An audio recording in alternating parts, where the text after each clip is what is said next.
Hi, Tim Hopkins. Um, so this is my video for the article that I chose for article number one.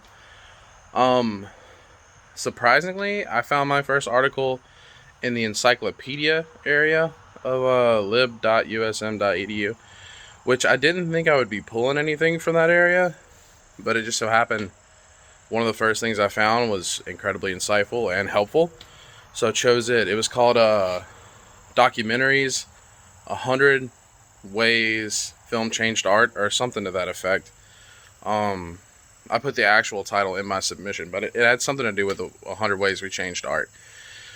And it was incredibly helpful for me. So essentially, what it's about is it talks about the importance of documentaries and how it's changed through the years. And one of its main key points is that documentaries are almost inherently unable to be neutral. So, like, no matter what it is, no matter how honest it is, or the point you're trying to persuade, or convey, rather, I guess, it can't be fully neutral because you have an opinion, and you're going to be filming from the perspective of your opinion, meaning to say that you're fueling a narrative. And it goes to talk about more historic, well-known documentarians who got influence from around the world and made documentaries, or they were a theme-inspired artist, and they made documentaries about particular things. They were award-winning, and even they acknowledged that creating documentaries is it's a non-neutral art because you have to convey a point, you have to fuel a narrative, and sorry about that, I almost dropped my phone. There's a way to do it and still be sincere, and that's kind of where that documentary helped me because which, as I can see right here in my time marker, I'm at the 2-minute mark, so I might as well move on to my next point, the relevance. This article, I needed it. I found it, but it found me because it was helping me with a point that I was struggling heavily with when it comes to making a senior project.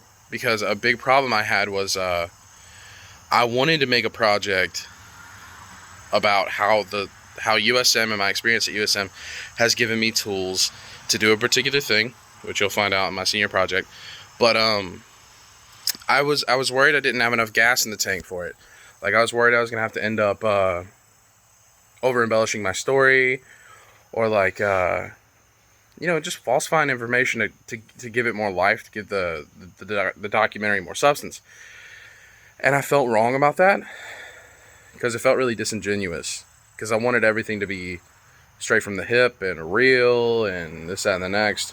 And this documentary, or this article about documentaries, kind of helped me realize that in this particular instance, I can have my cake and eat it too. I can be sincere, and I can tell the stories that I have, but I have to feel that narrative because my documentary has to have a point.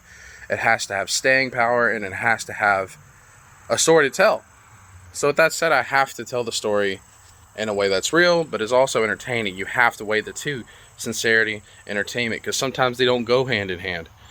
So while I still intend to be fully sincere with my experiences with USM, I don't feel bad about, doing what it takes to make the story good. Like, I don't feel bad about taking B-roll from New Orleans while the voiceover in my documentary is talking about Mississippi. I don't feel bad about taking a skit that we shot in Chicago and putting it in place of me talking about experiences in USM. It all feeds the same thing, and I think that's what the article taught me, and I find that to be incredibly relevant. I sincerely could have totally misinterpreted the point of the article. That's irrelevant to me at this point, because what I got from the article is exactly what I needed from the article. So I'll take whatever point I got from it, and if I got the wrong point, you could keep the real point, because I got what I needed. Which that leads me directly to my point 3. The moment I finished reading it, knew I was going to use this article in my process for the senior project because of how relevant it is for what it gave for me. It built a bridge over a problem that I'd been struggling with, because I started building the idea for my senior project like a year and a half ago. and I've only been expanding on it. But ever since I got to the point where I was ready to flesh it out, start writing scenes down, start writing shot ideas, I ran into that same problem of I don't want to be disingenuous. I want everything to be sincere and come from a real place. I don't want to stray too far from the path of complete realism. But thanks to the information that this article gave me, I mean, it could still be sincere, it could still be real, and you could find influence and fuel your narrative with outside sources, and that's okay. That's what the greats have done. So I fully intend to use this article to my advantage.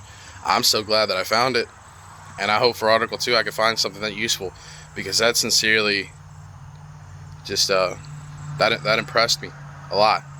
So glad to say I found something that was supportive not only for this assignment, but genuinely for my project. That's cool. It makes me excited to do the next one. And yeah, talk to you guys soon, I guess.